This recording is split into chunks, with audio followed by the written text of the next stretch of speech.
Pendant des années, j'ai eu ce physique de mec skinny et je pensais que j'étais condamné à rester comme ça toute ma vie. Parce que je faisais tout ce qu'on me disait de faire. Mange plus, va plus souvent à la salle, prends des compléments alimentaires et pourtant, rien ne changeait. Comme toi peut-être aujourd'hui, je me disais que le problème, c'était ma génétique ou mon métabolisme rapide. Mais en réalité, je faisais juste ces 4 erreurs qui ruinaient complètement ma prise de masse. Et je suis sûr que toi aussi, t'en fais au moins une. La première erreur, et c'est celle que je vois le plus souvent chez les personnes que je coach, c'est de penser que tu manges beaucoup. Déjà beaucoup, qu'est-ce que ça veut dire? Parce que c'est très subjectif. Entre une personne d'1,70 m ou 1,90 m, de 60 kilos ou de 90 kilos, beaucoup, ce n'est pas la même chose. Pour la majorité des mecs maigres qui n'arrivent pas à prendre du poids, faire un gros repas dans la journée, c'est manger beaucoup. En réalité, ce qu'il faut pour prendre du poids, ce n'est pas forcément manger beaucoup, mais c'est manger en surplus calorique. C'est-à-dire que tu manges plus de calories que ce que ton corps ne consomme.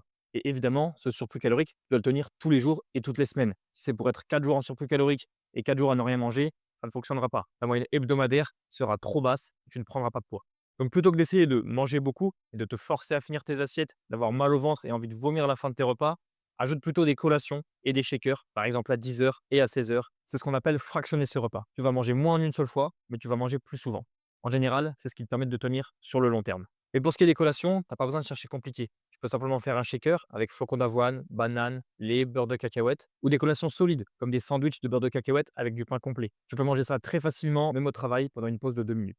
La deuxième erreur, c'est au niveau de l'entraînement. Beaucoup de gars pensent qu'il suffit de faire du sport pour prendre du muscle. Du coup, ils se mettent à courir, à faire du cardio ou des séances à rallonge pour se dépenser. Le problème, c'est que tout ça, quand tu veux prendre de la masse, c'est contre-productif. Chaque fois que tu fais une heure de course ou une séance trop longue, tu brûles énormément de calories, tu fatigues ton système nerveux et au final, tu freines ta prise de poids.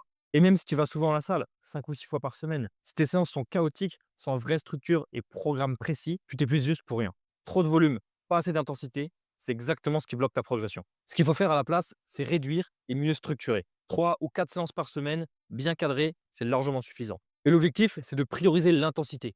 Si tu vas à la salle, commence toujours par des exercices polyarticulaires lourds, comme du développé couché, du squat, du tirage vertical, etc. Ensuite, tu peux ajouter 3 ou 4 exercices d'isolation pour compléter le volume. Et si tu t'entraînes à la maison, c'est le même principe. Fais moins d'exercices, mais fais-les à fond, avec du tempo, des pauses et une vraie surcharge. Parce que c'est pas en t'entraînant plus que tu vas construire du muscle et prendre de la masse, mais en t'entraînant mieux. La troisième erreur, c'est au niveau du suivi. Et honnêtement, c'est probablement la plus difficile à ne plus faire quand on débute, parce que ça demande de la rigueur et un minimum d'organisation. Pourtant, c'est aussi la plus importante si tu veux vraiment progresser.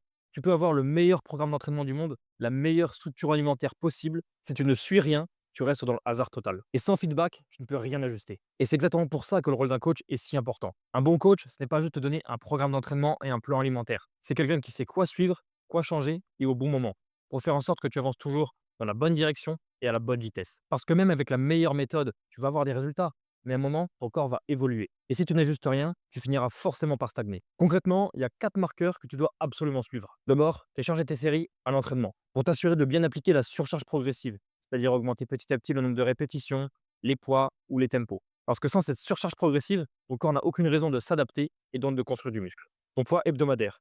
Pas besoin de te peser tous les jours, une fois par semaine suffit largement.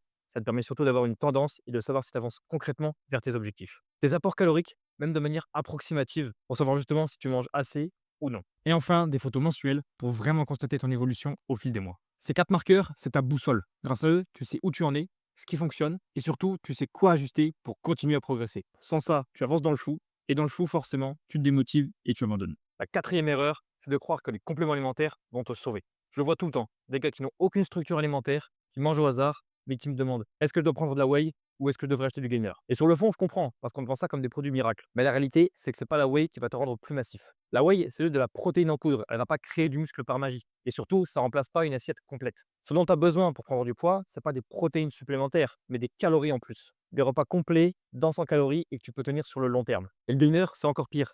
Certes, tu vas avaler plus de calories, mais c'est bourré de sucre et d'autres saloperies. En plus, prendre ces compléments, ça ne t'apprend rien sur comment bien manger. Donc le jour où tu arrêtes de les prendre, tu stagnes à nouveau. Je dis pas que les compléments sont totalement inutiles, ça peut être un plus, mais ça représente seulement 5 à 10 de tes résultats. Les 90 restants, donc ce sur quoi tu dois vraiment te focus, c'est une alimentation utile, un entraînement intense et la régularité. Donc si aujourd'hui tu stagnes, ce n'est pas un complément alimentaire qui va débloquer ta prise de masse. C'est une vraie structure, un cadre clair et de la constance. Ça, c'était les 4 erreurs que je vois le plus souvent chez les gars skinny qui galèrent à prendre de la masse. Si tu t'es reconnu dans l'une d'entre elles, c'est déjà bon signe. Parce que ça veut dire que maintenant, tu sais quoi corriger pour débloquer ta progression. Dis-moi en commentaire lesquels tu fais le plus souvent et pense à t'abonner si tu veux enfin comprendre comment devenir massif.